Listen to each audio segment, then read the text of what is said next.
you said, let's get on with the demo. We're going to do something a little different than we've usually done. Instead of showing you a videotape, which we'll do later on, we would like to give you a feeling of what it's like when people are actually playing. So we're going to do a live demo. And for this demo, I'd like to invite up Henry Sterchi and Isaac Marshall. They're also from the Treehouse. I'm going to have them actually sit up on the edge of the stage here, and they'll be playing from this monitor over here. It's a little easier than twisting their necks to see what's going on over there.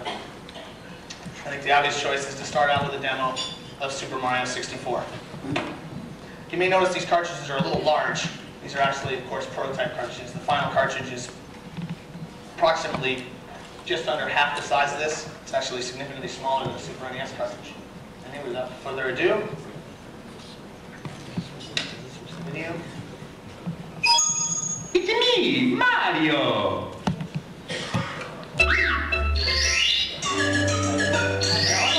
Mario games where you had a kind of a linear A to Z type of game where you play a level, beat a boss, play a level, beat a boss. This game is much more wide open. You have full freedom to move around in a very large 3D environment. The way the game is structured, it's actually all focused around this castle. You'll be doing levels that are hidden within the castle, underneath the castle, up in the castle, up in the sky, etc., etc. The way you move from level to level actually is by gathering stars. You notice on the top right of the screen you see stars and 9. That means we've already located 9 of the 100 stars in this level. One of the coolest things about the N64, though, is actually the controller. By slightly pressing up on the control stick, Mario will begin to tiptoe. By pressing up further, he'll begin to creep. Still further, he'll walk, then jog, then sprint. This will also give you full 360-degree control, which you can see is quite fun. While you're watching these demos, I'd like you to notice how incredibly crisp and clean the graphics are. I'm sure for years you've been hearing things like trilinear bitmap interpolation and perspective correct textures and real-time anti-aliasing. But the bottom line is, the image is crisp, super clean. On his head.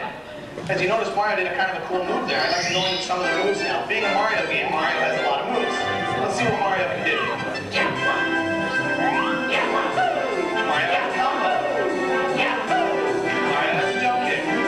Sweep kick. Layout, double backflip. You can also do the ever popular busted off. One cool thing Mario can do is when you climb a tree, you can eventually do a handstand. We're going to flip the choice for 2 points down the chimney.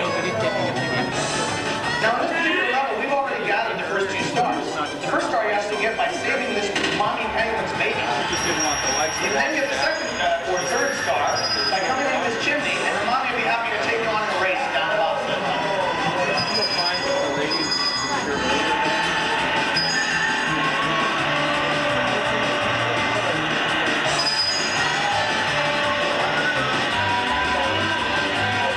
And being another traditional thing in Mario games, you have a nice shortcut to take here. And unlike the real world where cheaters never prosper, not in a video game, cheating is perfectly okay. A little cheat shortcut, we'll watch mommy come racing down the slide. Well, you need to show. She's kind of ticked off that Mario cheated, but that's okay. You talk to her, she'll give you a star anyway. And we'd like to jump ahead in the game a little bit now. So now we'll just imagine that Henry has gathered 8 stars. Once you've gathered 8 stars, you can go into certain situations. What's also cool about that, though, is the camera always seems to be in a... Missed it by that much. Anyway, now what would have happened if you made it through that level, which is pretty tricky, so don't feel sad for poor Henry, is that you fight Bowser, which you'll see on the tape, and when you beat Bowser, you get a key. Now, you've probably investigated your way through this level several times. Before you've gotten to this point, you realize there's a basement. Down in the basement, there's a locked door. Well, you get the key from beating Bowser, which we, of course, have already done. What do you think he keeps doing? I think he's got some pretty big overalls. Anyway, this is another good example of how you might find another level. Down here in the basement, there's a few stages. You'll see a flame level as he's cruising around. Right at the end of the hall there, that if you jump into that picture, you go to the fire level. There's a star door on the left. But we'll let Henry go this way. You go into a room with a small pool, jump into the water, swim in this like underwater shortcut, and you'll come out into a room where there's a pool and a couple plungers. This is kind of a puzzle element. Now you get in here and you're like, well, what am I supposed to do? If you're an average player, you're probably wandering around and you'll notice that there's a door under the water. Now, the ever-heady butt stomp to get rid of those. The water goes down.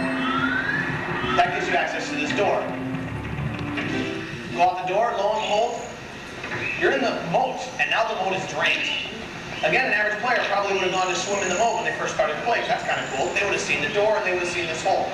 They wouldn't be able to open the door because they're underwater. They wouldn't have been able to go down the hole because there's a water current. You know, I have to see this. This is really cool. This is a very strong example of how we can, like, look into the distance.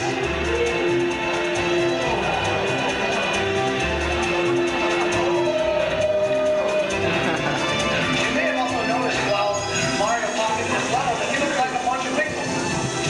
This is what we like to call the pixelated Mario power-up. Mario has 3 other abilities that he can gain during the game by finding these big P-bricks. Any of you that have played previous Mario games, especially Mario World, are familiar with the idea of a P-brick plunger. Again, you'll find these big, gigantic, transparent blocks with an exclamation point, and you got to find this plunger in order to get them all solid. And they give you a couple different abilities. Mario gets this hat where he can just fly freely. He also ends up with this hat, which he'll gain as soon as he goes over and hits the now solid blue brick, which turns him into pixelated Mario, so he can walk through chain link fences and like this one right here. So we'll have Mario and Henry grab the hat. Now you'll notice he's like pixelated Mario. Let's go back out there and zoom up on pixelated Mario. It's kind of cool. It's like he's made up of a bunch of little balls. See the camera zoom in? Yeah. See? That's what allows Mario to walk through walls and stuff. Well, we've only shown you a very tiny portion of this game. We actually have people in the office who played this game over 50 hours and they're still not finished. And these are some of the best players in Nintendo of America. We feel for an average to above average player, this game has something in the 60 to 80 hours of gameplay, and we don't think it'll be rare to have players take 100 hours before they finish the game. Anyway, I think we'd love to play Mario for the rest of the day, but we all have to move on, so we'll show you a couple other games. Cool.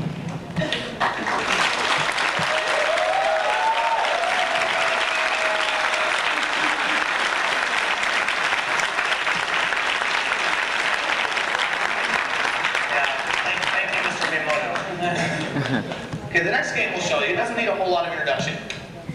And in fact, you may have noticed during Mario, the music in the system is pretty incredible.